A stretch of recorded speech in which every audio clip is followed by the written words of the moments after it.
It's the Farmer to Farmer podcast, episode 58, and this is your host, Chris Blanchard. Curtis Stone raises $100,000 of vegetables on just a third of an acre at Green City Acres in Kelowna, British Columbia. He's also the author of The Urban Farmer, an excellent text on growing food for profit on leased and borrowed land. Curtis came out of a career as a musician and tree planter to start his urban farming venture, and he's adapted the lessons he learned on the road and in the mountains to his farming career.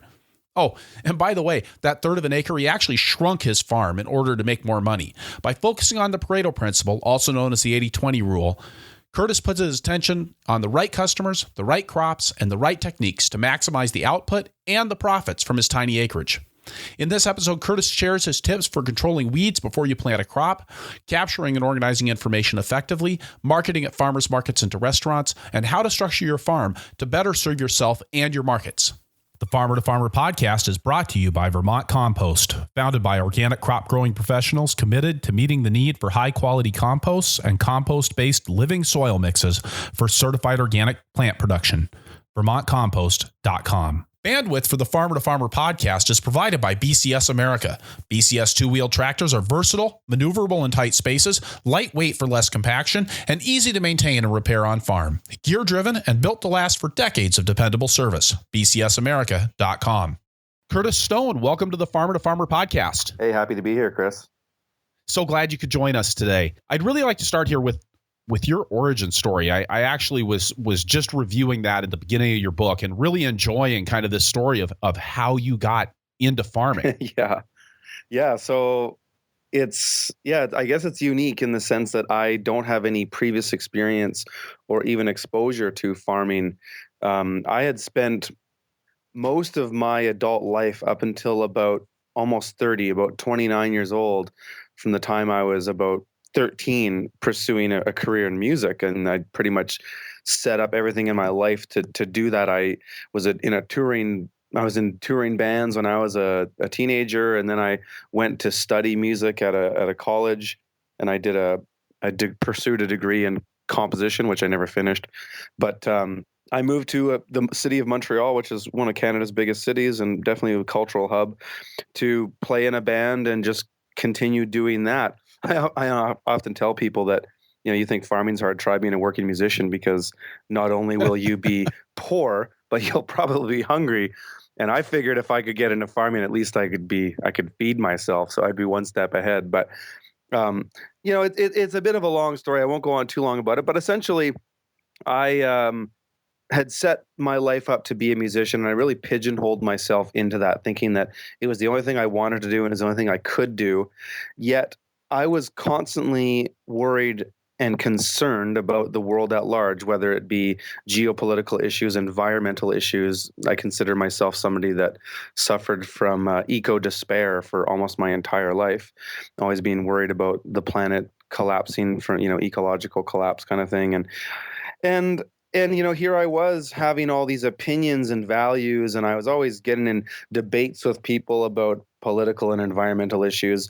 Yet here I was just being a musician that's just an entertainer and just living that way and partying all the time, late nights, on the road. It's a very tough lifestyle to be a working musician, because you've got to be on the road and gigging, and you're not making a lot of money. And there was one particular year. This was about 2007, maybe it was 2006. It was around the time that the recession started in the U.S. and Canada, or the global recession, actually. There was a freezing rainstorm in Montreal, and I don't know if you have those down where you live, but it's where you've got minus 30 degrees Celsius temperatures, so sub-zero temperatures, and you get a warm front that comes in and just drops rain, like torrential rain, and then it freezes on contact and everything turns to ice. So telephone lines are collapsing, trees are falling on cars are crashing, people can't even walk. My door to my house was frozen shut. And there was about a 3-day period where there wasn't really anything coming into the cities. So you go to the grocery stores and they were looking empty. Like, they weren't empty like they are in, say, Venezuela right now, but you'd go down and there wasn't a lot of stuff, or the things that you wanted weren't there. And it really started to make me think about how fragile our systems are, especially our food system. And because I was somebody that was a vegetarian for 17 years, I no longer am a vegetarian, but I had these values. I wanted to eat organic and all this kind of stuff. And I started to think, food production was something that I really wanted to take charge of in my own life. At that time, I was kind of romanticized being a homesteader in that kind of context, buying some land, going and living off the land. And I set forth with a 5-year plan at that time was I was going to leave Montreal. I was going to go and learn about farming, save money for 5 years by doing tree planting, which is a very Canadian job, something that I did for 9 years, and I could make it. Isn't that like a citizenship requirement? No, it'd be kind of cool if it was in a way, but no, it's not. It's a job you can make a lot of money at. It's piecework, so I was making $500 a day doing that, and so I was able to save money. And I originally wanted to buy land and then just go be a homesteader and kind of just like be a back to lander. But buying land in this province in British Columbia, where I was actually born and raised, came back to later in my life, is very difficult to do. And so I just wanted to be a farmer. And I realized more and more that I was really interested in ag. And buying land was almost out of my reach, even though I had been saving. I had some money, didn't have a ton of debt at the time, and it just couldn't do it. And so I heard about people doing urban farming. I heard about these guys doing this thing called spin farming, and I was really just blown away with what they were claiming. Because at the time, the spin farming people were claiming that somebody could make $100,000 on an acre, and I thought, wow, that seems ridiculous. Because I'd read Elliot Coleman's book and I'd read John Jevons' book, and I didn't think that was possible. But I looked into it and I found that people were doing it, and that's pretty much where I started. I did a sort of a trip of self-discovery. I rode my bike down the west coast of the U.S. all the way to Tijuana. I visited off-grid homesteads, eco-villages, sustainable or intentional communities, and organic farms. And I saw what people were doing, and I saw it was possible, and I was very inspired. But it was more what I learned about myself on that trip that was more monumental, in that if you wear your values on your sleeve and it's like, this is who I am, take it or leave it, you'll kind of experience that old cliche, if you build it, they will come. People will gravitate towards you. And I was serendipitous everywhere I went, because I went down to the U.S. with a sort of dystopian view of Americans, which Canadians often have, just based on mainstream media and propaganda and all that. And I know it's all BS, but I was totally inspired by how generous Americans were, and just people in general. And now I travel all around the world teaching, and I see this everywhere. And so that made me say, you know what? I'm just going to try something and just go for it. And so I came back. I got some land, which is an urban lot, because that's what was available to me. And I started farming that way using some of these bio-intensive techniques, and I made money at it. My first year, I mean, I started on $7,000 to get the basic infrastructure that I needed, and I made $22,000 my first year, and I doubled it every year for a period until my farm kind of peaked out. And then I found there was a sweet spot, and now I'm kind of at that spot now. I'm on a third of an acre, growing a sort of a select group of crops. So that kind of takes us where to we are today, essentially, in a really bundled up way. Yeah, I mean, it's always hard to describe your life in 25 words or less. But so you started farming when? I started preparing land in the late summer of 2009. Okay. So I've been farming commercially I've completed 6 seasons. I'm going on to my 7th season now. All right. And you were really starting like right as everything economically was going truly into the toilet. Totally. And I think there was a number of reasons that I was at the right place at the right time, but I believe that was part of it. And I believe that it's still part of it today, because people see what's going on in the world, and we don't need to get into all the issues. I'm sure your listeners understand the issues, but a lot of people are being drawn to just the idea of growing food and taking control of one's life, and also helping the community and providing a solution, or some solutions, right? I don't have the solution to fix the world, but I think organic, sustainable agriculture, small scale farming, urban farming in particular, in my case, is a solution that's addressing a lot of issues out there, whether they be food sovereignty, diversification, food access, greening spaces that are just sitting there, and ultimately connecting people to the farm. Because I think this is one thing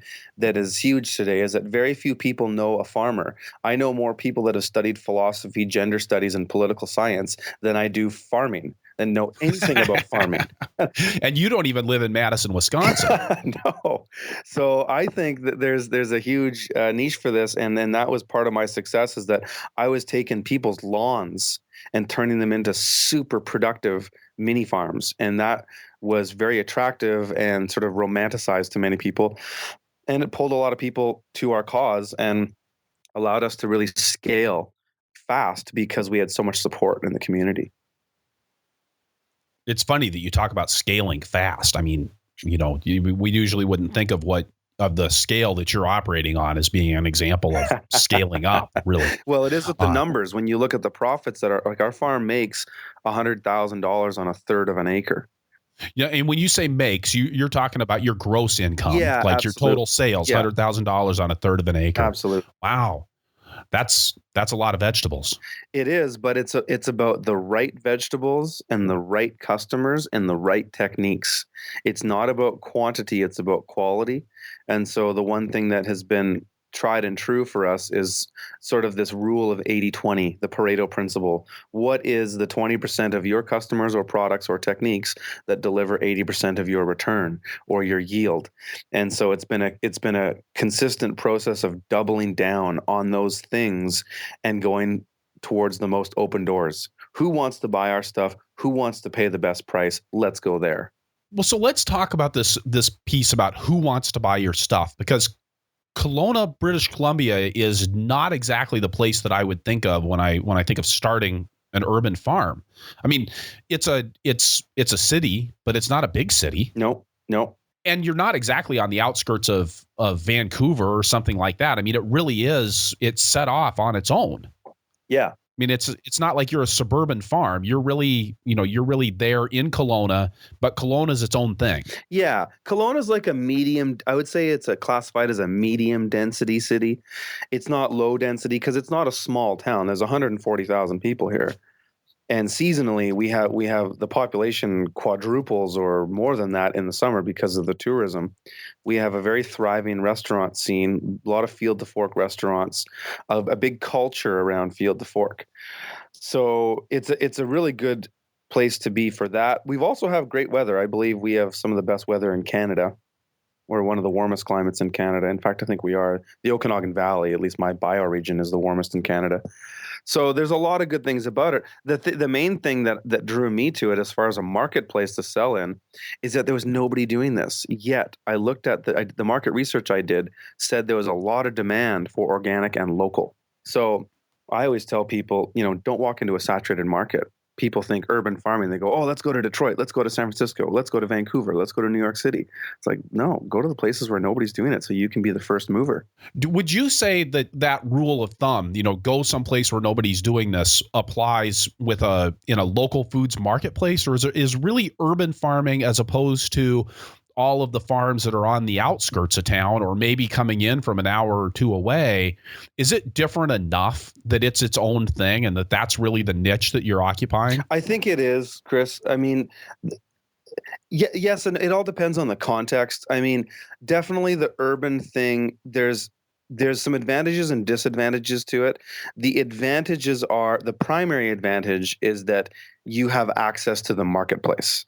Because I live in the city and people physically see my farm sites, we don't have a problem selling our stuff because people walk by the plots and they go, this is cool. What a great idea. Where do I get your stuff? Some disadvantages might be we're limited on what we can grow based on the size of our lots.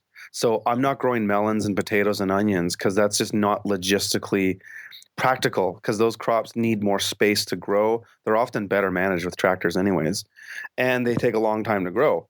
Whereas some of the things that we specialize in, quick growing, high density, high yield, popular, high value crops, short date to maturity, those things lend themselves well to the city. So there's some advantage and disadvantage, but in my context, yes, the urban thing definitely was a part of it because it allowed me to showcase my farm to a lot of people in a small area in a short period of time. Right. So when you're starting up, that visibility issue is almost non-existent for you because you're, like you say, you're there. Yeah, I consult for farmers all over the United States, and most of them aren't urban. I really help people with business and marketing and some of their production techniques. And it's the most common thing I see is farmers just can't access market. Whatever that market is, whether it be a CSA, a farmer's market, restaurant, some kind of direct sales, they have a hard time doing it because they're so removed. And a lot of people get into farming because they don't want to be the customer service type person. And this is where I think the urban farmer is a little bit different than your average market gardener, is that it does require a certain level of entrepreneurialism and customer service and sort of socializing with people that, it's not necessarily for everybody, right? It's not a solution for everybody. And when you talk about that $100,000 sale figure on your third of an acre, then how much of that are you taking home? Well, that's a good question. I would say anywhere between 60 and 70%. Having said that, when it comes to my taxes and what I claim, I've got all kinds of write-offs in there, just like any other small business person would, right? I mean, it's not. Absolutely. So when I do my workshops and I break down my farm revenues for people, I show them, look, we have a 75% profit margin. These are our expenses. This is what we spend on seed, fuel, labor, land leases, infrastructure costs, all that kind of stuff. So the way I run my farm now is that, frankly, Chris, our farm makes too much money. So what I do now is I'm making pretty big asset purchases consistently. So I want to show a net zero, frankly. I want to show no profit. So I built a $30,000 passive solar greenhouse this last year. We bought a new vehicle.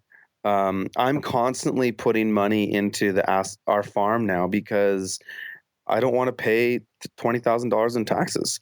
And this is nothing that no business person doesn't already do. There's nothing controversial or illegal about it whatsoever. But when somebody says net, it's kind of hard to define, right? It's like, do you mean net is what I personally take home after I tell the government and file my taxes, or what our farm really makes? Well, I go back to what Paul Dietman said on the podcast and in the book that I wrote with him, Fearless Farm Finances, about, what is profit. And it's really increasing asset value, which can be hard. I mean, that can be a hard thing to measure. But it's certainly something that's very different than what you have that shows up on your Schedule F, Exactly. or the Canadian equivalent of Schedule F. That's it. And that's exactly where we're at. And if you're asking me that, then it's been 68 to 75%. And that's because our farm is cheap to operate, Chris. We're tiny, right? We're a third of an acre. We're 15,000 square feet of production area. So I'm not including the lot that I live on, the house that I own is a quarter acre lot. I'm not including, that's not all production. My house occupies 2,400 square feet. One of my greenhouses this much, and so on and so forth. I might only have 3,000 square feet of production here. So when I say I'm on a third of an acre, that's what I'm talking about, is the beds that I've got planted, including the walkways and maybe a 3-foot perimeter around it. That's a block of land that's productive. That's what I count. And the reason I'm defining that is because somebody always asks me. So that's how. I actually think it's hugely important when you're talking about numbers, whether it's dollars or acres or pounds or whatever, to define your terms, because everybody's got a different way they look at that. Exactly. What about employees? Do you hire people to work with you on the farm? Yep, totally. So I've got one guy who's my primary operator. My farm's been a different scale. So let me just go back a little bit. So 3 years ago, my farm was 2.5 acres of intensive production. We had 8 full-time people. So there was 4 partners and then 4 other full-time people. And the farm did near $250,000 in revenues that year, but we barely made any money because of all expenditures and all of our labor costs. Now I found the sweet spot of my farm. The way to make the most money in my context is to have the owner operator be the chief primary person running the operation, and that's me. And so the year my farm did the most amount of money, except last year, was when I was working 40 hours a week and I had one part-time person working 16 hours a week. They'd primarily help me on a harvest day and my packing and portioning days, so about 3 days a week. That was really profitable. However, as you know, if you've run a farm, any of your listeners do too, that if you don't have the right people, everything changes, right? If you don't have the right labor, then your labor costs can go through the roof. If you can find the right people, then it can be profitable. So now I actually have a person who works as many, if sometimes even more hours than I do, because he just absolutely crushes it. I've trained him for a full year. I've taught him everything. He's even managing customers now, restaurant accounts. He can do office work. So now I've got this person. It's the two of us running the show. So we can run our farm on a total of about 60 hours a week.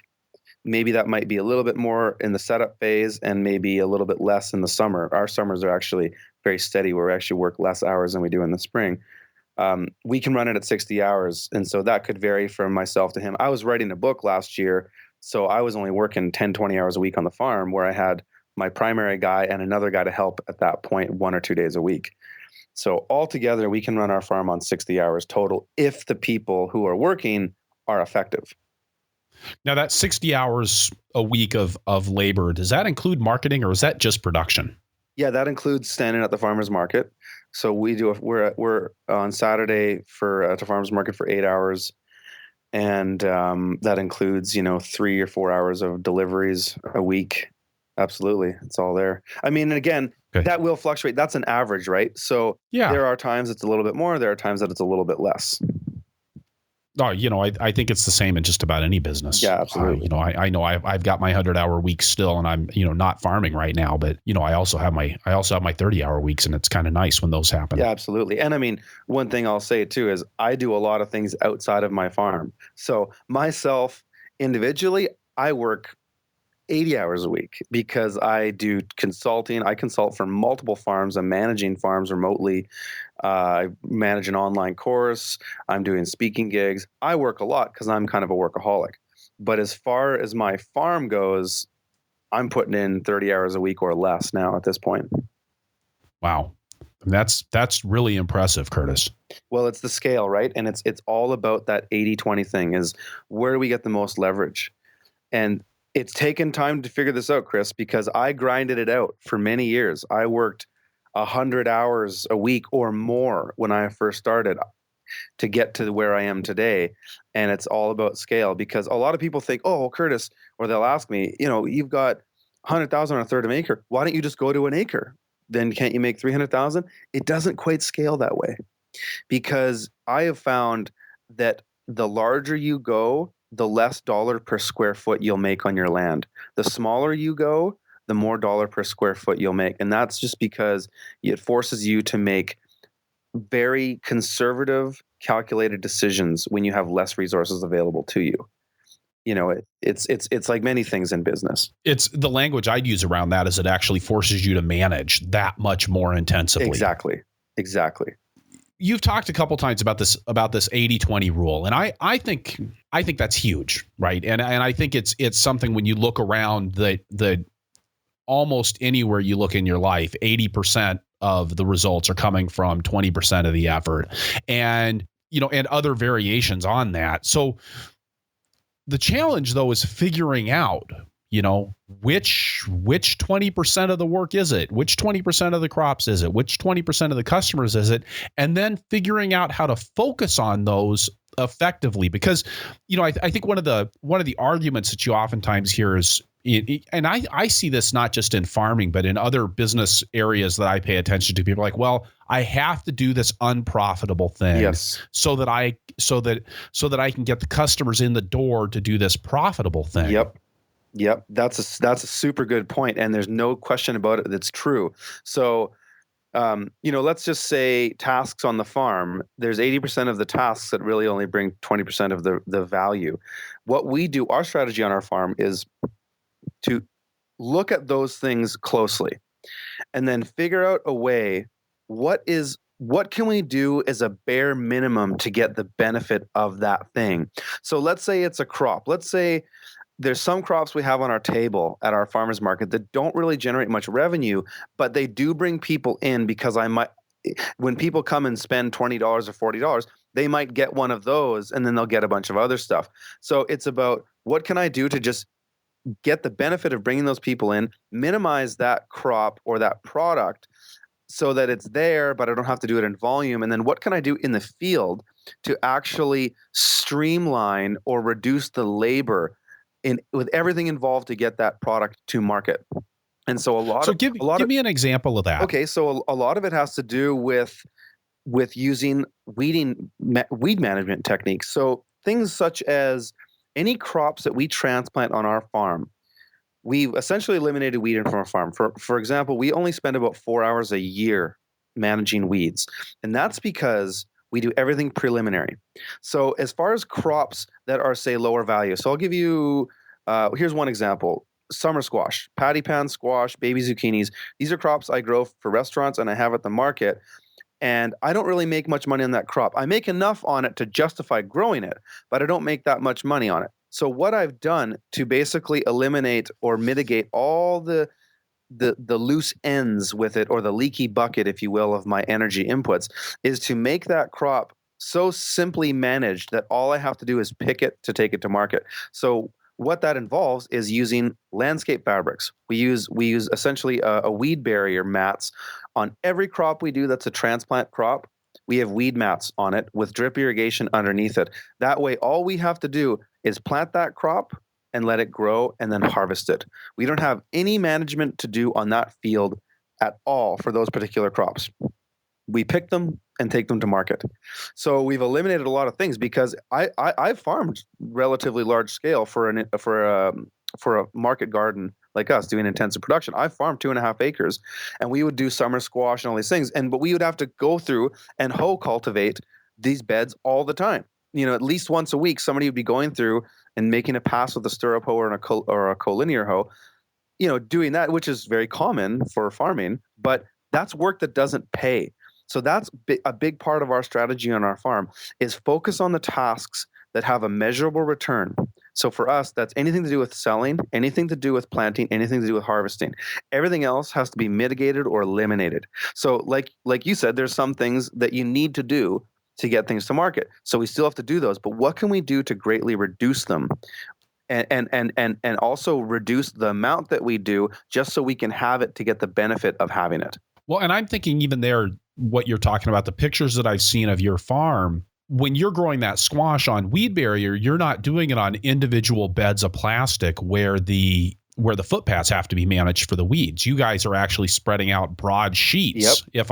If I'm remembering how I saw that picture right. So you've got paths, you've got beds, but there's not this thing that happens when you're doing something covered, with just a single bed of plastic, where now you've got this weed control issue in the wheel tracks or in the footpaths. That's right. And I mean, that a lot of it has to do with the fact that we're not using a tractor too, right? Like we're a small farm, so we don't have to worry about those wheel paths that most tractors do, because you can't put down landscape fabric and then have a tractor go over it. You'll destroy it, right? That's just not going to work. So part of what we're doing is lending itself directly to our scale. And it's all about, what is my function? My function on my farm is to focus on planting, harvesting, and marketing. That's it. Everything else is eliminated or mitigated.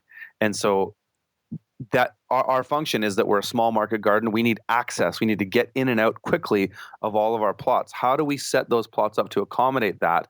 And what does that look like on the field? And for the most part, it's using fabrics, weed barrier for all transplanted crops, and then using aggressive stale seed bedding techniques to eliminate weeds on beds that are direct seeded. So for us, that's employing the use of tarps to do pre-emergent weeding, and then using a flame weeder to eradicate those weeds when we need to get into those areas quickly. And this has reduced the amount of weed pressure on our farm so much that we only spend 4 hours a year managing weeds. Like there's really no time where we're out pulling weeds. It might happen in one anomalous time in the season. The summer, a bunch of weed pressure blows in. Sometimes you can't change that. But if you ask most organic farmers, they'll tell you that they'll probably spend at least 30% of their labor allocation managing weeds.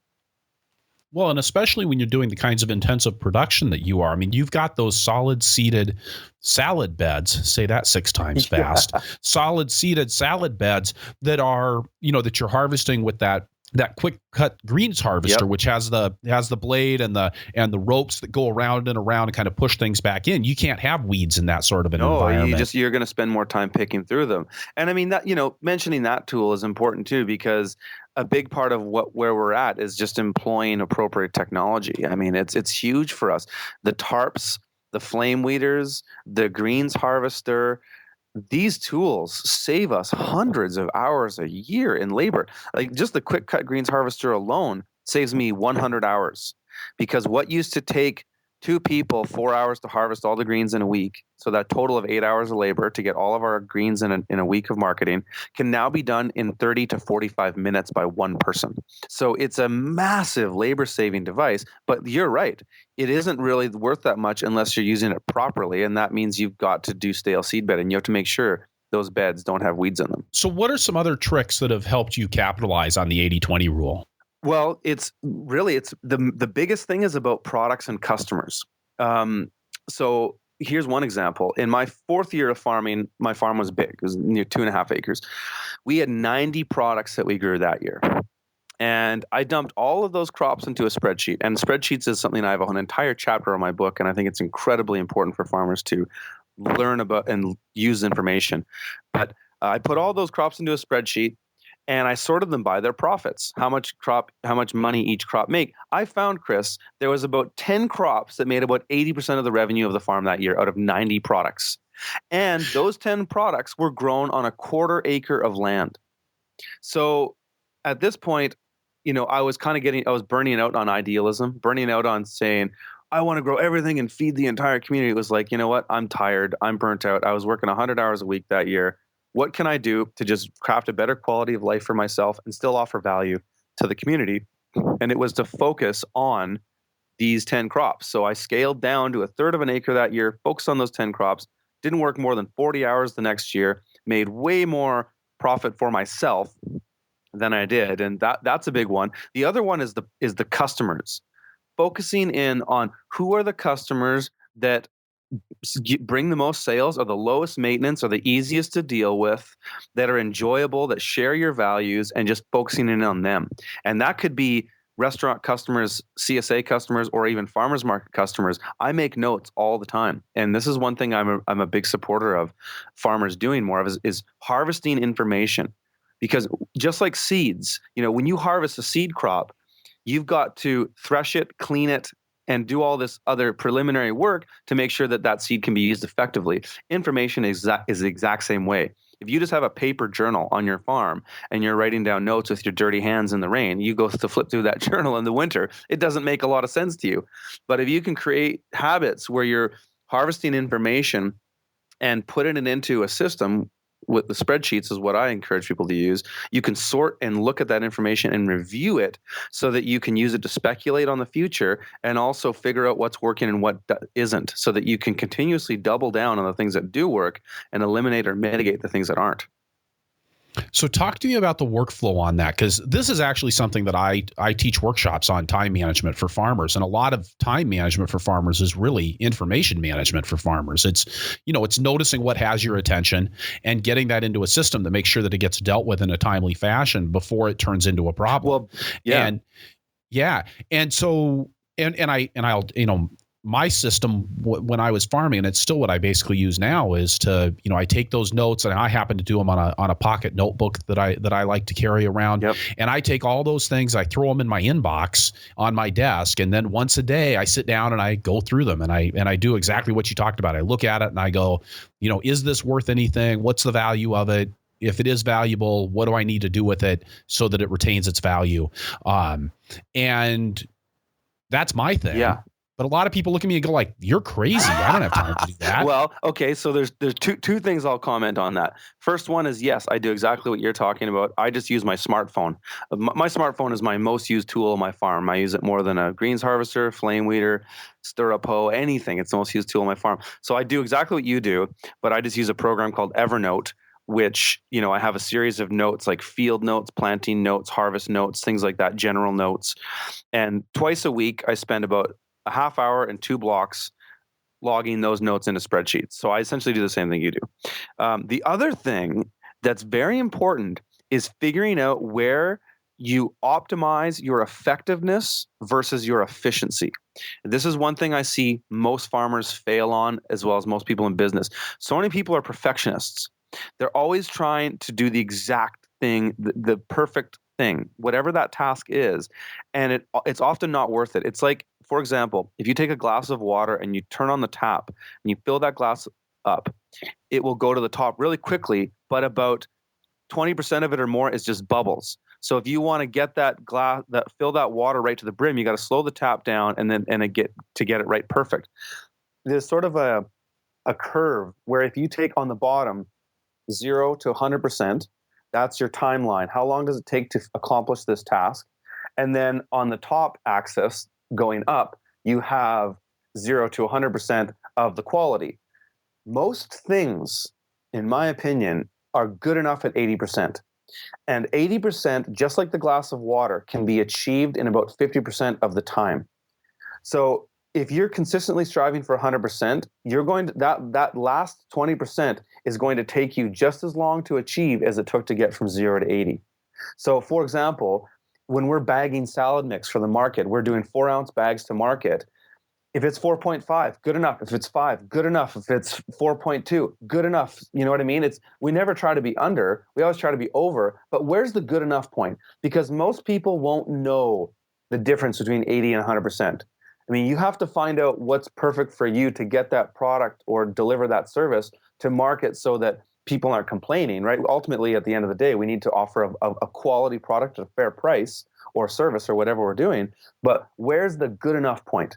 And for us, that's the biggest part of it as far as being effective and efficient with managing our time on the farm is what's good enough? You know, is it really, when we're transplanting in the field, you know, I teach new people and they're putting in plugs into the ground and we got to do a lettuce bed where we have 200 plugs in a 25-foot bed and somebody's putting it in, they're sticking it in the ground nice and easy, gently nursing the soil around it, packing it down. It's like, for me, green side up, man. Slam it in, close the hole, good enough. Green side up. When you water it in, it's going to get closed up anyways. So it's always looking at every single task and looking for where that sweet spot is. I really think that's some great advice. And I mean, I think about that bagging thing, and a lot of that must have to do for you with a labor management that you don't have huge crews that you have to manage. So, you know, I've seen we did a lot of packaging on my farm, bagging salad greens, putting fresh herbs in clamshells, getting people to just be like, yeah, I got enough in there to meet the minimum weight, and now I'm going to close the clamshell,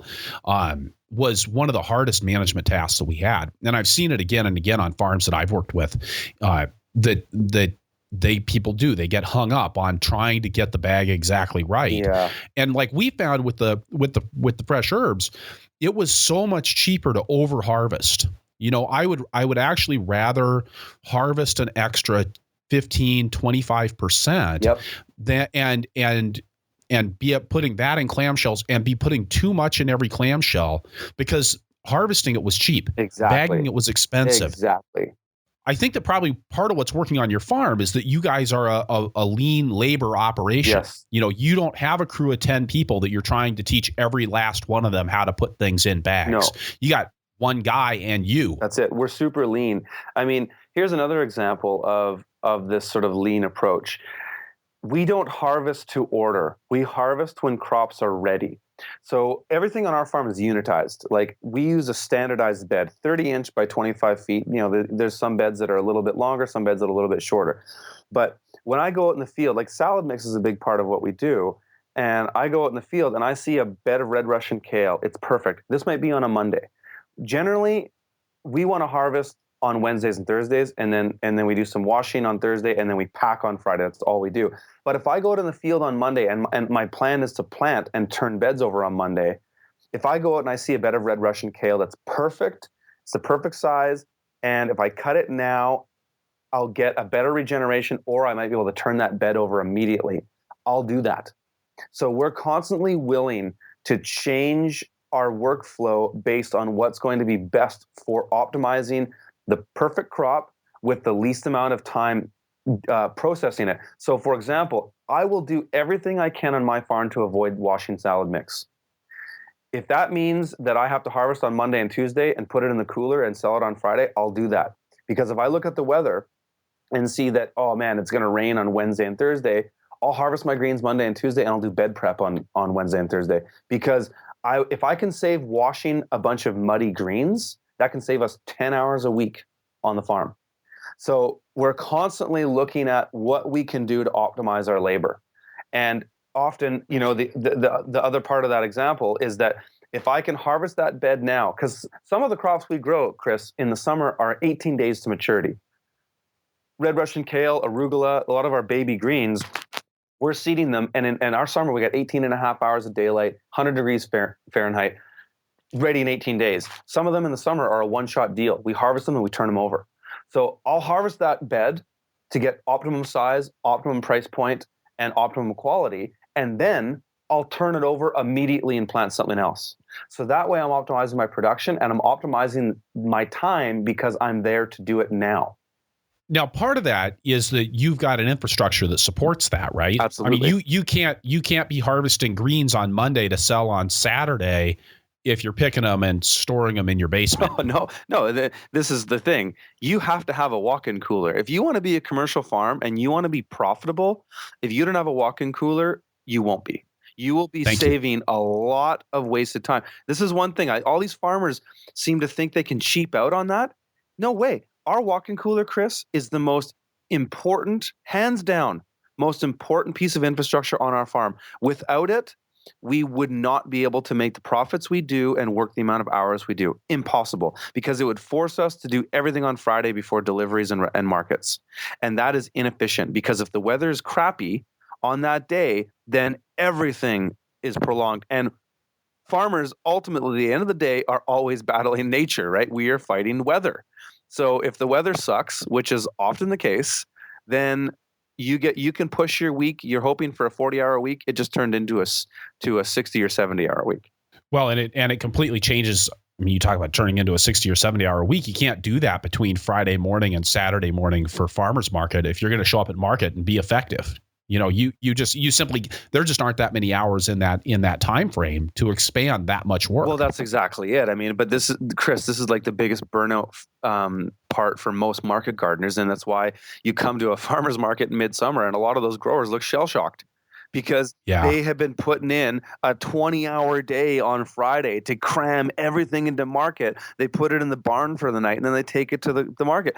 And then they're not effective. It's exactly what you said. They're not effective.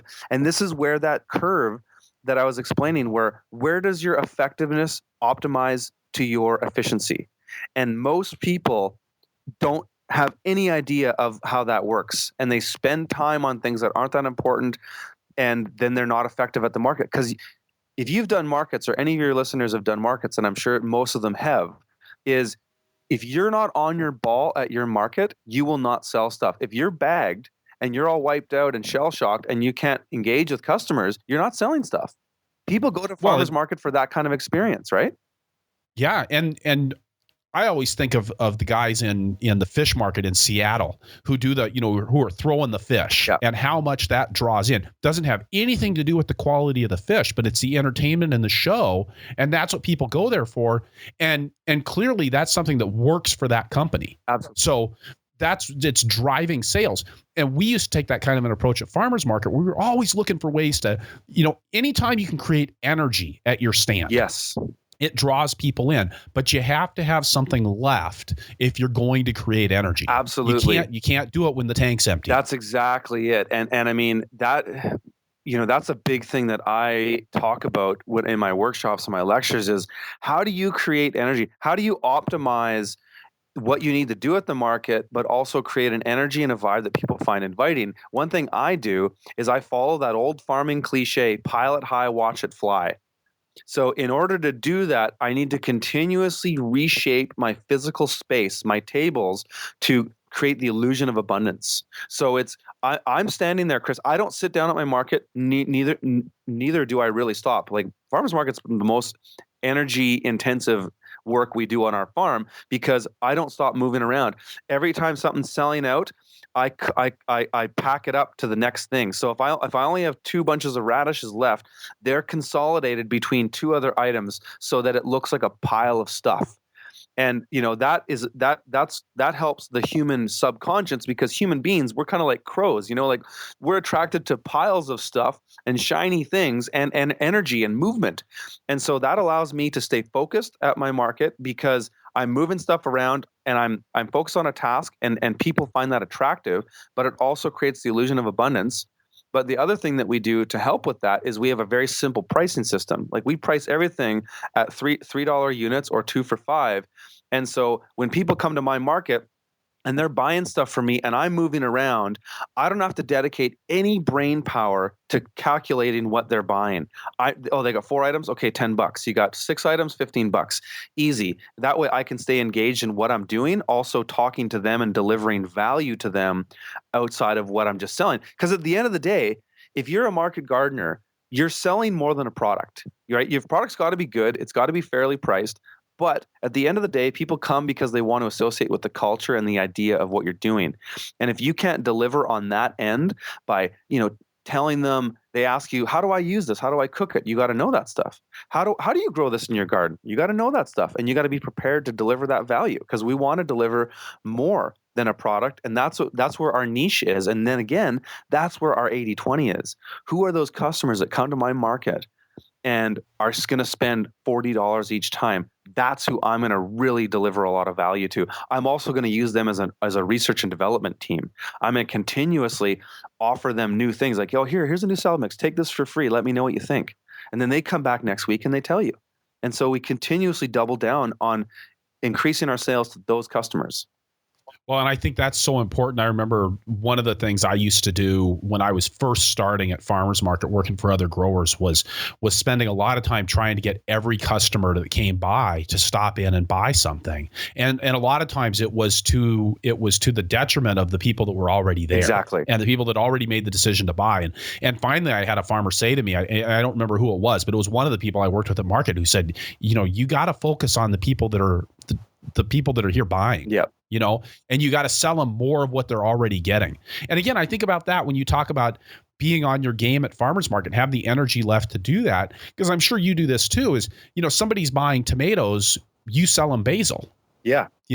I mean, and again, if you're not there and alive and snappy, it's really hard to put in that extra 20% of effort to do that upselling. Exactly. And those are free. Those are almost free sales. Exactly. But in the other part of it too, is there's that other old cliche, a satisfied customer is your best salesman. If you know how to be effective with your core group of customers, and for us, it is literally 20% of our customers that come day to day on our market. If you know how to be effective with them and deliver them value, they will continuously bring delighted and excited customers to your market. Consistently. All you got to do is bring value to them. So what I tell people to do is, if you're selling at a market for the first time, have a notepad with you, and for the first couple weeks you're at that market, write down the names of the 10 customers that have come every time. Write down their names, get to know them. There's nothing fake or pretentious about it. Get to know them, because generally they're probably people that share your values anyways. And when they come next time, hey, Alex, how you doing, brother? Come on in, and just offer them value. Get to know them. Give them free samples of new things that you're trying. If they ever complain about something, give them what they paid for plus something extra. Continuously bring value to them, and then the next thing you know, they'll be bringing their best friend, they'll be bringing their neighbor, they'll be bringing their family, they'll be introducing you to their friends and family as if you were their friend. And it's really easy. And this is what I like about farmers markets, is, in a way, it's the best blueprint for just how to do business in the real world. Because it's like, this is the ecosystem of minds all coming together in this one place, in this community. It's a focused demographic. If you want to learn a lot about where you are and what people want, you can learn a ton of it at a market. Well, and I also love the fact that it's raw capitalism, right? Absolutely. It's I've got a product. Do you want to buy it or not? Absolutely. And it's such a fast way to learn what you're good at, what people are wanting in the marketplace, where the holes are. Because if you're a mediocre salad mix grower, You're not, and you've got a good grower at market, you're not going to be selling much salad mix, and it shows instantly. Exactly. I mean, I even tell people too, like, the fastest way to do some market research at a farmer's market is if you're not selling at that market yet, but it's a prospective one and you think you'd like to, go to that market in the morning, take pictures and make notes about what's on the tables, come back an hour before closing and see what's left on the tables. The things that's left on the tables are the things that you probably shouldn't grow, unless you're confident you can offer it in a different way that nobody else is doing, and that you've got a product that will outpace theirs. But there's so much you can learn at a farmer's market. It's just absolutely incredible. Curtis, with that, we're going to stop here and get a word from our sponsors. And then when we come back, I want to talk some more about this pricing strategy and how you implement that. And I also want to make sure we spend some time talking about walk-in coolers. So we'll be back in just a moment. All right. The Farmer to Farmer podcast is made possible with the generous support of Vermont Compost Company, helping plants make sugar from sunshine since 1992. Through 23 years of producing the best potting soils you can buy, Vermont Compost Company founder and owner Carl Hammer has stayed intimately involved in the company, working with a small staff of committed individuals to provide compost-based potting soils chock full of microbial partners and humus-bound nutrients. The people at Vermont Compost Company have a practical understanding of the challenges organic growers face, and combine that with a comprehensive understanding of soil and plant sciences and an intuitive comprehension that often has Carl and his crew sticking their noses into a handful of compost, inhaling deeply as though they were sampling a fine brandy. Vermont Compost is the real thing, built on consistency instead of glitz. Like the donkey on their logo, Vermont Compost potting soils aren't glitzy or glamorous. They're steadfast and consistent, stubbornly making certain that your transplants can get everything they need from a few cubic centimeters of soil. Oh, and the donkeys are the real thing. You get a little bit of donkey manure on every batch of Vermont Compost potting soil. Feed your plants the best. VermontCompost.com. Bandwidth for the Farmer to Farmer podcast is brought to you by BCS America. BCS two-wheel tractors are often mistaken for just a rototiller, but it's a truly superior piece of farming equipment. Engineered and built in Italy where small farms are a way of life, BCS tractors are built to standards of quality and durability expected of real agricultural equipment, the kind of dependability every farm needs. I've worked with BCS tractors for over 24 years, and I wouldn't consider anything else for my small tractor needs. And I'm not the only fan. More than 1.5 million people in 50 countries have discovered the advantages of owning Europe's most popular two-wheel tractor.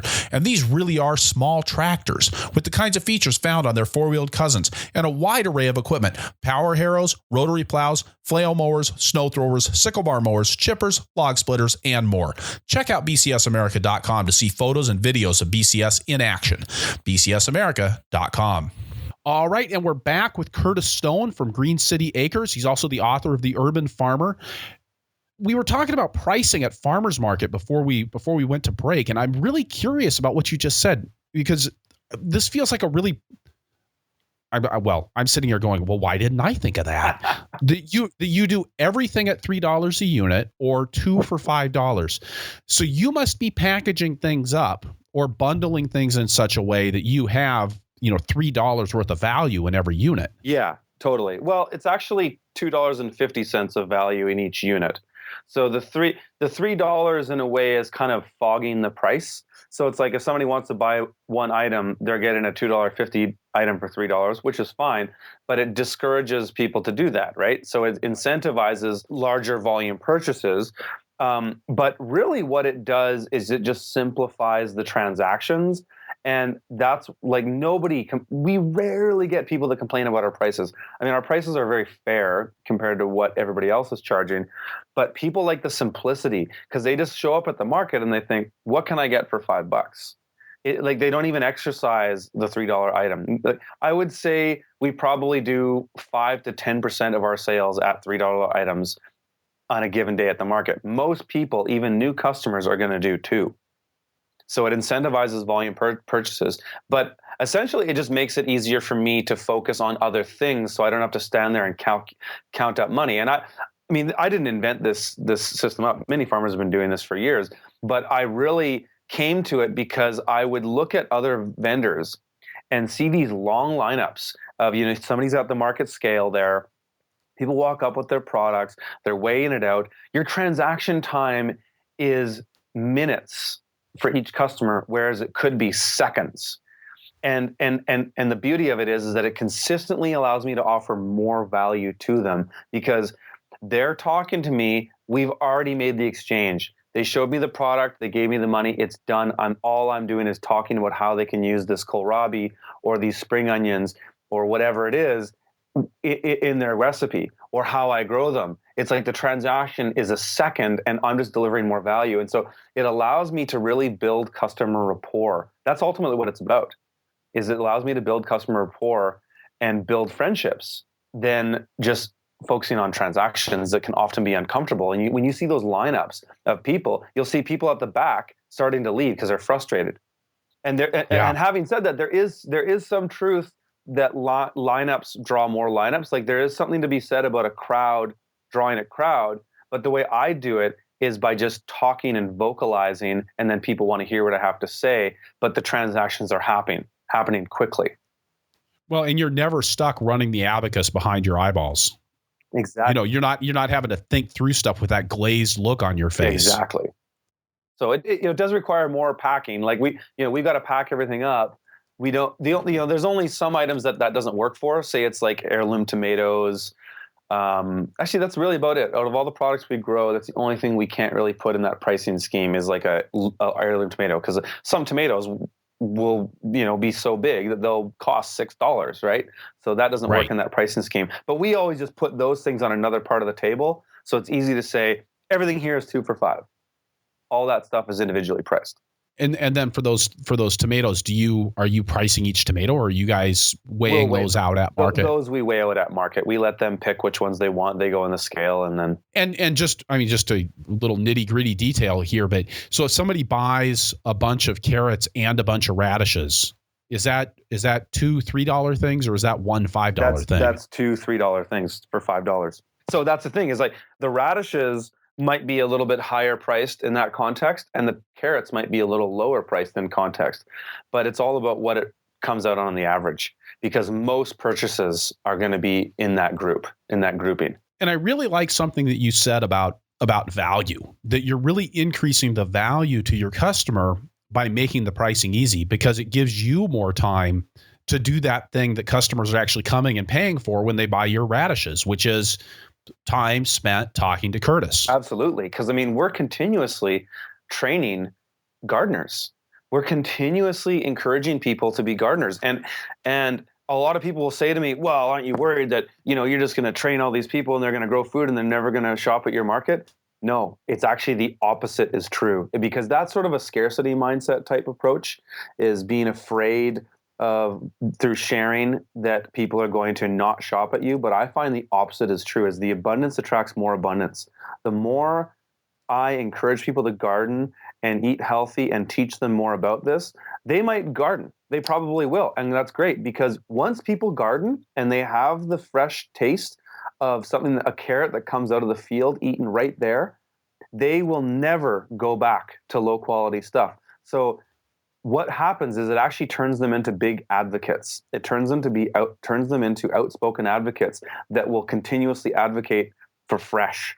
And the reality is they're not going to garden year round. There's always going to be times that they're going to buy stuff from us, but they're going to tell all of their friends, you must go get Curtis's carrots because they're so fresh. And I think most people who garden, no matter how much education you give them about it, they don't understand even just the very simple things like succession cropping. So you end up with, most gardeners put in a garden on Memorial Day and they take it out on Labor Day. Exactly. And they might get a crop of carrots, but it's one crop of carrots. That's right. Because most people don't have the time to just do it, right? Right. And time, the space, the knowledge, the initiative at the end of the day when you've come home after a long day at work and want to go out in the garden. Mm-hmm. That's just, it's not as easy as it sounds. Yeah. And I think it's something we oftentimes forget about as farmers. It's like, it's our job to get up and go out there, so you do it whether you feel like it or not. Mm-hmm. For your customers who garden, they're making choices. That's right. It's not just automatic. The other thing that we hit on before the break was you were talking about your walk-in cooler and how important that was to your operation. And I know that when we built our walk-in cooler, it it changed everything on our farm. And we started our farm intending to build a walk-in cooler. And it took us until about August to get it done. And up until that point, we were doing exactly what we talked about. We were harvesting, some stuff on Thursday, almost everything on Friday. Stuff's going into the basement of the farmhouse where it was maybe 65 degrees, Right. holding it overnight, pulling it back out again, going to farmer's market and selling it. And the week that we got that walk-in cooler, all of a sudden, we were only selling one day a week, but suddenly we were able to harvest over a 5-day period. That's the key. Yep. And it made such a difference. Yep. Not only does it make a difference in your workflow because it gives you more optionality, right? Because you can choose the optimum time to harvest any particular crop, depending on whether the fragility of that crop, so you've got that, but you also extend your marketing period of that crop. Because here's the way I look at it, Chris, is if you're composting or giving away product that you farmed, you're losing big time. Because what had to happen before that crop went to market? A lot of things, right? You and I both know very well that to get any particular product to market, whether it's an animal product or it's a field crop, takes a lot of preliminary work. So by the time you go to that market, if you give that product away because it either spoils or you donate it somewhere, which is fine, nothing wrong with doing that, but you're losing. You're losing a lot because all the work that went into it was huge. So this is why farmers, you must have cold storage. You must have proper commercial cold storage, because otherwise you're going to lose and your profits can go downhill very quickly. If you're composting half of the products you grew in any particular week, chances are, if you really break down the numbers, you're losing money. So we're consistently targeting selling 90% or more of our products. So talk to me about this idea of commercial cooling, because a lot of people are trying to figure out how to make their coolers come together with less capital output. Well, but it sounds like you've kind of skipped over that. Well, I've got 2 restaurant-style walk-in coolers. So they're small walk-ins, but we can throw entire bins of stuff in there. We run one of them 24/7, all year. One of them comes on only for our harvesting and portioning stuff. But I think the best way to build a walk-in cooler today, the most cost-effective way, is to use the CoolBot system. I'm sure you're familiar with that. It's that little piece of electronics that you wire up to an air conditioner. Yep. That is so cheap. I mean, I've seen people build walk-in coolers for $500. You do a framing with 2x4s, frame in a corner of your garage or frame in a room, insulate it with R40 sort of blue styrofoam, do a vapor barrier, get a $200 air conditioner from Home Depot, and then hook a CoolBot up to it, which is maybe $200 or $300, and boom, you've got a commercial walk-in cooler. You don't have to go and buy something fancy. I encourage people to do that because the compressor of a walk-in cooler is the most expensive part of the unit.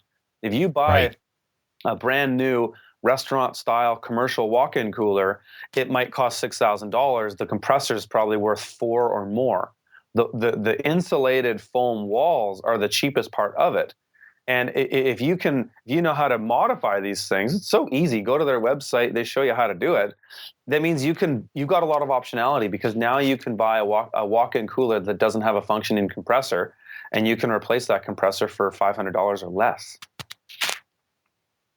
It's great. The one thing that I've always had concerns about the CoolBot is its ability to suck the heat out, and I do think it might be, well, I don't know. And I don't have any personal experience with the CoolBot. My feeling's always been that it didn't quite do as good of a job of actually pulling the heat out of the product as getting a big commercial cooler, or a big commercial cooling unit. Of course, there's going to be a difference there between a big compressor, but all you do is stack them. Like and it depends on the products you're growing and how big the walk-in cooler is. So if you need to cool it down quick, then you run 2 air conditioners with 2 CoolBots.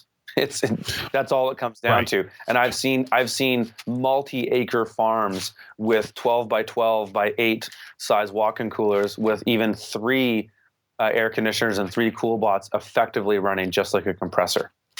Well, and I love the idea that in that time when you're getting started and capital's pinched and you haven't sold any radishes yet, that you've got a way to at least get something in there, because certainly having something's better than nothing, and then being able to upgrade as you go along. And that approach you're talking about, being able to stack them, would certainly allow for that. Well, that's exactly it. And that's like, opening that concept up a bit more. That's been a real key concept on our farm, is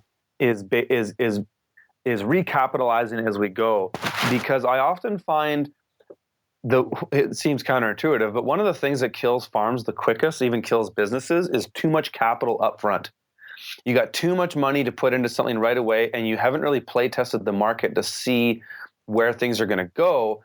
I'm a big fan of starting really tiny and incrementally growing as you see fit, based on your experience with that ecosystem of the marketplace. Instead of going in with $100,000 and just taking some guesses on what you think you need, is start really small, because it forces you to make very calculated and conservative decisions that are based on real-time information that exists in the marketplace or even in the field.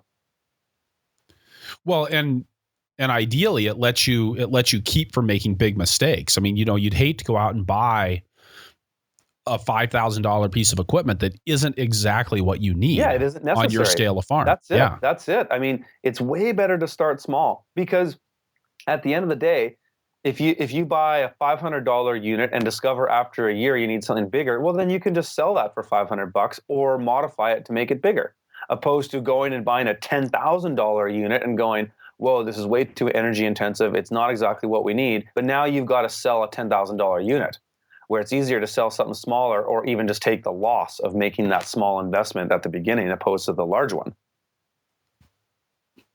So when you talk about that, then the infrastructure, you've got the coolers. Do you have a packing shed area where you're working? We've got a couple post harvesting areas. We've got one that's an open air, very simple lean-to that's built off my house. That's our main season packing area. And so the coolers are right by there. We've got a washing table there. We set up tables for packing and portioning. But I built a new greenhouse this year. It's a fully insulated passive solar greenhouse with a climate battery 3 feet under the ground, that we use that on the cold shoulder seasons and the winter. So that even has a walk-in cooler in it. It's basically a standalone growing and operating unit on our farm.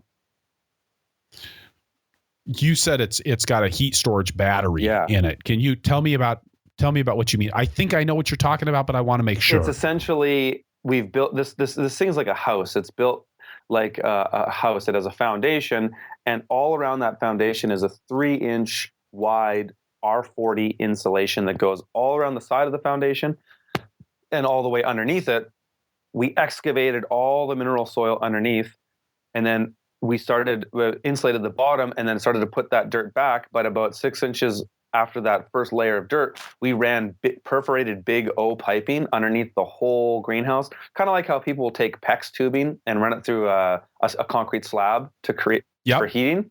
And so we've done the same thing, and then we have an intake and an outtake on opposite corners of the greenhouse. And so once we put all that mineral back, we laid down about 6 inches of crush. That's our working floor.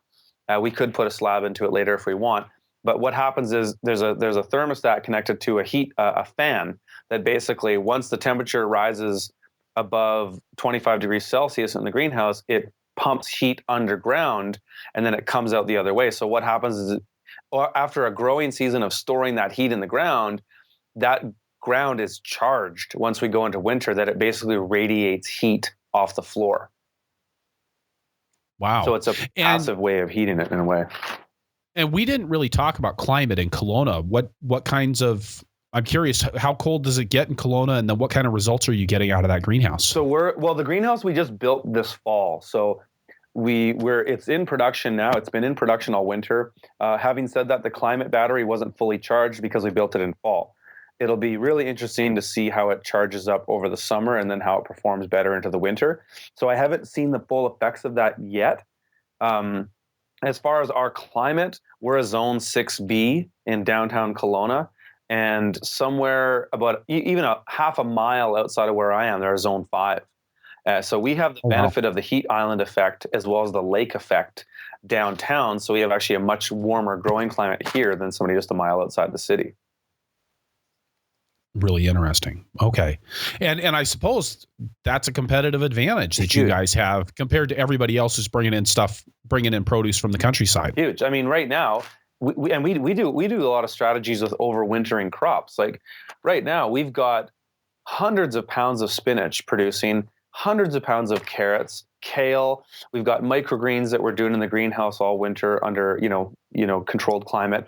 But even just in our field, we've got spinach, kale, and carrots coming out the wazoo because we used appropriate overwintering strategies to have those crops available to market very early. So when we show up to market, the 1st of April, I mean, we're selling to restaurants all in between. But when we show up to farmers market 1st of April, we've got a ton of product.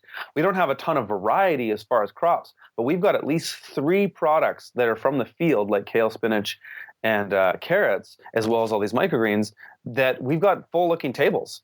So our sales at our farmers market actually start really strong, and then they taper down into the summer when more growers show up, and then we start moving more stuff to restaurants at that point anyways.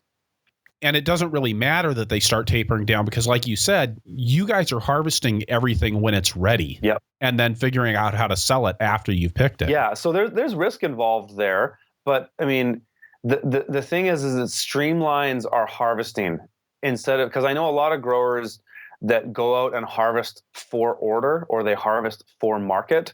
We just harvest stuff and then it kind of forces us to sell it. It kind of forces us to get creative on how we sell. And so for me, it's a lot of personal relationships I've developed with chefs over the years that, we publish a fresh sheet every Monday, but a lot of it is texting people like, hey, I've got a bunch of spinach right now. It's a lot of this like close customer service type work that we do that helps push that product. And probably something that's really helpful that you're selling, say, to chefs and not to retail stores is that I think they're more able to absorb those surpluses. They are, especially depends on the kind of chef. The owner operator niche market type chef is generally more willing to change their menu on a day-to-day basis, whereas the Michelin star, the large scale resort, winery, luxury hotel type place can't, because they've got so many people in their kitchen that they can't just change their menu on a fly. So in our early season, that's kind of where we're looking at, is if we've got stuff we didn't necessarily think we have more than we thought, it's kind of pushing it to those people because it's like, oh yeah, sure, I'll take it. I'll just change the menu tomorrow and put some stuff in there. Right. Any other tips about selling into the restaurant market? Oh man, I got a lot of tips on selling to the restaurant market. I mean, one thing is make sure you get paid. Restaurants are notorious for not paying their bills. And I actually grew up in the restaurant market because my dad started a small restaurant when I was young and he tried to franchise it out. And I kind of was like in my really formative years working there alongside of him. But, you really got to structure how you get paid and be very forthcoming. And I tell people, if you're going to start selling to restaurants, the best ones to start are like what I mentioned, the owner-operator niche market type ones where you've got maybe 20 tables tops, maybe 3 people in the kitchen. The owner is one of the chefs. They're the easiest kind of customers to start working with because they can just roll with the punches as far as your production goes. So you don't have to be so dialed in. And the orders are small enough that they'll pay cash on delivery, which is very ideal when you're starting. Because once you get into larger type restaurants, resorts and wineries and hotels and stuff like that, they need consistent production. And if they can't get it from you, they'll get it from somebody else so that those customers can come and go really quickly. But they also will need to pay you on terms. Because when you're delivering $1,000 of product to one customer, they don't have $1,000 in cash in the till. And they've got an accounts receivable or payable person that those invoices are going to go to, and you're going to get paid on terms. So if you're doing that kind of stuff, you need to do a lot of research to see, are they the kind of restaurant that's going to pay their bills? Like, how long have they been open? Do they have big fluctuations in their days? Like, there's a lot of research you can do on a restaurant to figure out if they are the type of place that will pay their bills. Often, a lot of it has to do with just talking to other growers. Who you can call a restaurant and pretend to be an overzealous customer and ask them, where do you get your salad mix? Where do you get this and this and this? And then figure out what those farmers are doing and offering them, and then try to find a niche in there that maybe nobody else is catering to. Because I don't want to compete with other growers. I don't want to take on a new restaurant customer and then discover that they already have 3 other growers and then go and step on the toes of those growers. I'd rather avoid that. However, if the product they're getting isn't great and the price isn't great, then I can compete there. but I'm more interested in finding the path of least resistance. Like, what can I offer them that nobody else is, and how can I find a little niche for myself there? Well, and I think a lot of times when you're doing that, you're also finding things that maybe aren't as easy to grow, or that other people in your marketplace are not finding ready success with, which gives you a little bit of market protection against somebody coming in and undercutting your prices. Absolutely. I mean, and the thing for us, Chris, is we're just so focused on customer service. One thing that we do on our farm that most other growers can't do is, because we're urban, we're so accessible. So I get some chefs that say, they'll call me on a Monday. Like, we only deliver on Fridays usually, but they'll call me on a Monday and say, we got cleaned out on the weekend. Is it possible that I could send somebody to slide by the farm and grab some stuff? And it's like, absolutely. Because we're accessible. We're in town. And not only can other growers can't compete with that, but even the big distributors can't compete with that. So it's all about, like we talked about in the farmers market stuff. It's all about what values I can stack on there besides them a good product at a fair price. It's a convenience, and that gives us a huge edge over other growers. And of course, part of that too is it's not just the values that you can stack on, but it's matching the customers who value the things that you can offer with that. Absolutely. And that's just a continuous process of refinement. Like, I fire customers. I'll stop selling to some customers if for one, they don't share their values. Mainly if I have to bug them to get paid every time, I'll stop delivering to them. I don't have time for that. But if they only want the products that I don't grow that much of, then I won't bother. Generally, the way I approach it now is I only offer the things that I know I have in abundance and the things that I can scale to new customers. So if a new restaurant comes online and they ask what kind of products I do, generally speaking, my one pitch answer to that is, we're a small farm. We specialize in small veg, baby root vegetables, baby greens, microgreens, quick growing things like baby tomatoes, baby patty pan squash. That's kind of simple. But if I know a new customer wants to come online and all of my baby veg and microgreens, or let's just say my baby veg and tomatoes are spoken for, the only thing I'll offer them is salad mix and microgreens, because I know I can scale those. I can ramp up my greens production relatively quickly with even a 21-day lag, because in the summer, things are really mature quickly, and that's when we're busy anyways. And in microgreens, I can scale that as much as I want, because I've grown them vertically. I can ramp that up quickly. And so I'll usually develop a new customer relationship by just offering them the things I know I have. And I'm always about under promising and over delivering, instead of saying, oh yeah, I got this and this and this. And then they place an order and I say, oh yeah, I can't do 9 out of 10 of those items. All I can do this. Is I set up expectations right away from the beginning to say, this is what I've got. This is what I know I can offer you. If we work together for a period of time, then I can start offering you more stuff. And it's kind of that scarcity thing that people, it's like abundance and scarcity. It's like, if I say, look, I'd love to sell to you, but I can't, people kind of go, well, I want to get in there. They're kind of, that kind of thing creates a sense of it's like, it makes them want to get in quicker. It's like, oh, well, he's so busy, their product must be so good, we'll wait in line, opposed to, let's just go to somebody who else has got it. They'll see the importance of how valuable the product is. Yeah, I mean, it's kind of that same process of having people stacked up in front of your stand at farmers market. Everybody goes like, oh, stuff must be in short supply. Exactly. Yeah, it's a sense of urgency. And then they want it more. Sense of urgency. I like that. Yeah. All right. So Curtis, we're gonna turn now to our lightning round. But before we do that, you mentioned to me when we were talking before the show that you've got a special offer that you'd like to make to the listeners of the Farmer to Farmer podcast. Yeah, absolutely. So my book, The Urban Farmer, you can buy it anywhere. You can buy it on Amazon. It's available worldwide.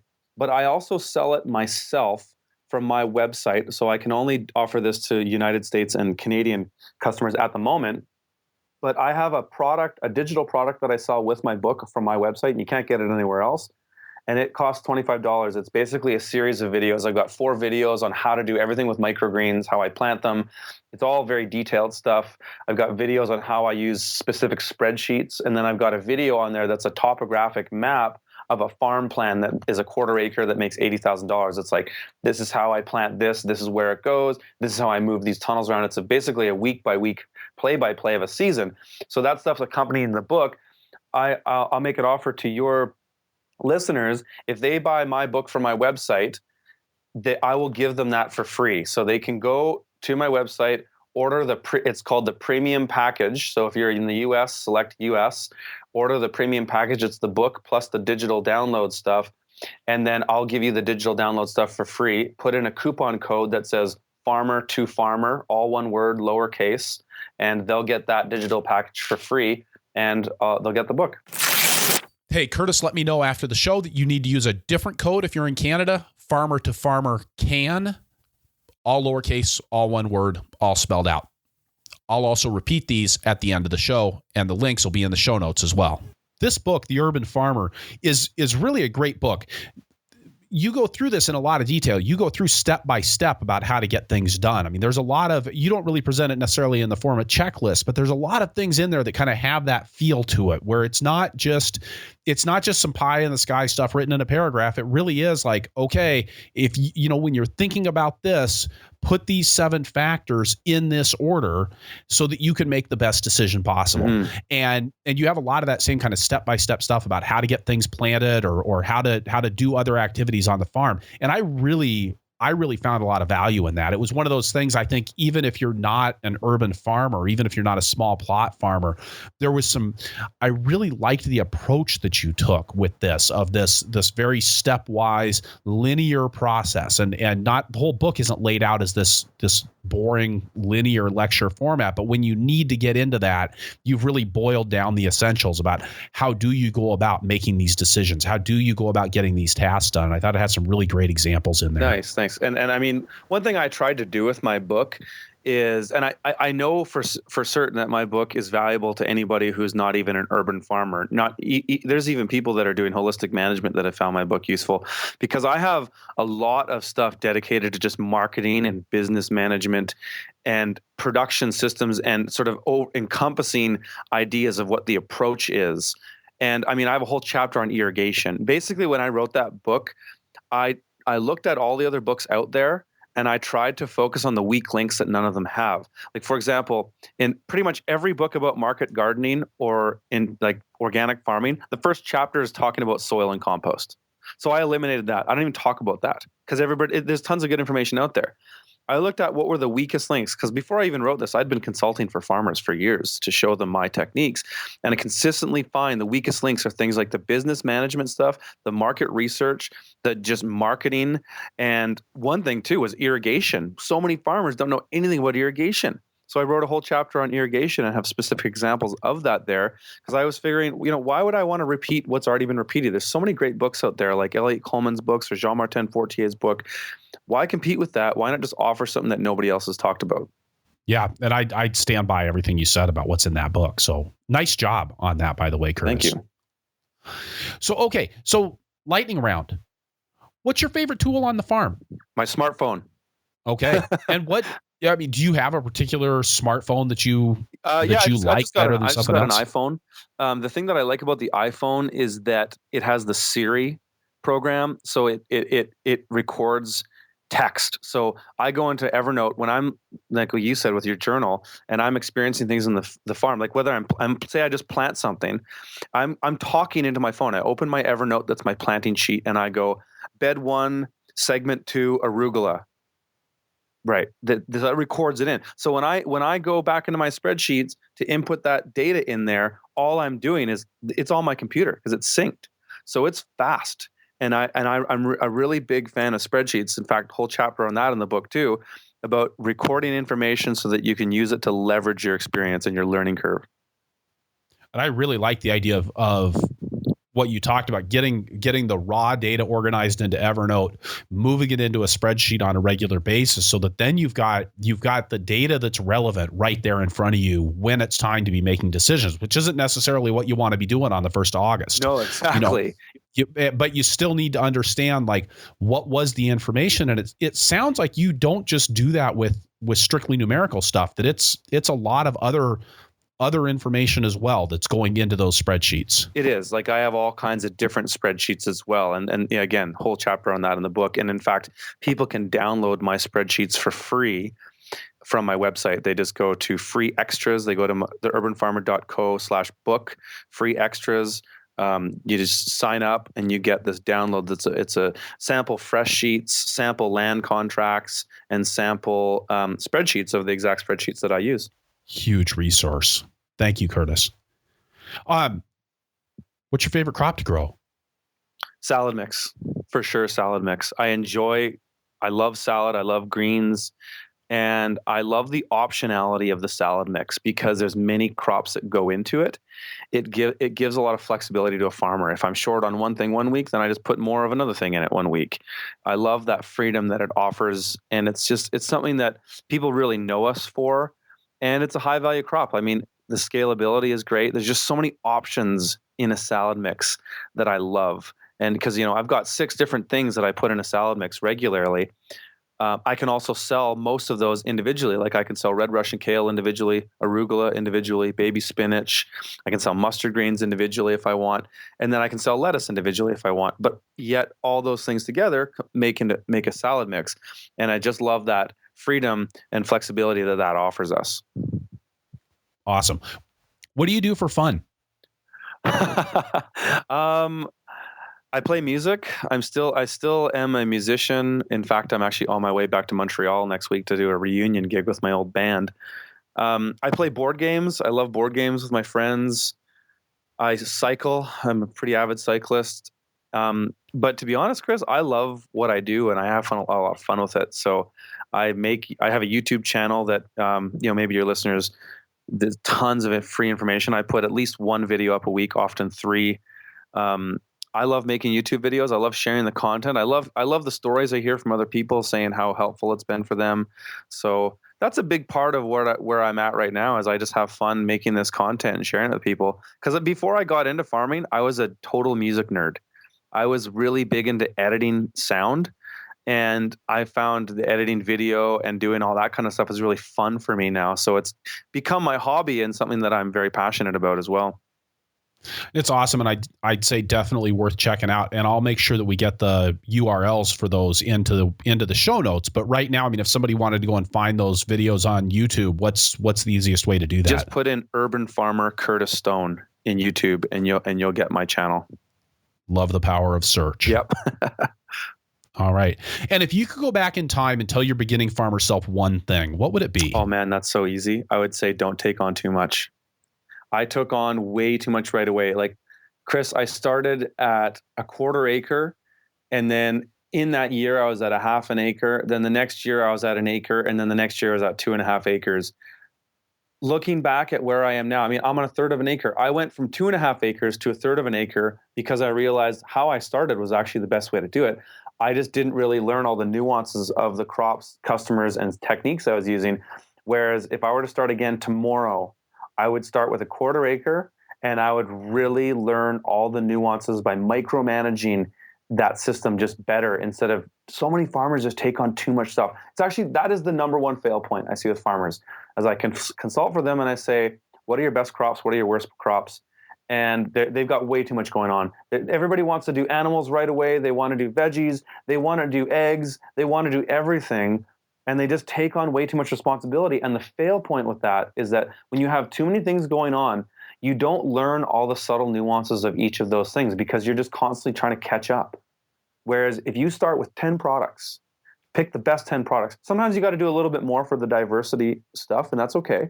But focus on 10 things, 10 products, and really dial in all the nuances of those. Track the information. What is the average day to maturity of that crop? How long does it take to mature in the spring? How long does it take to mature in the summer and fall?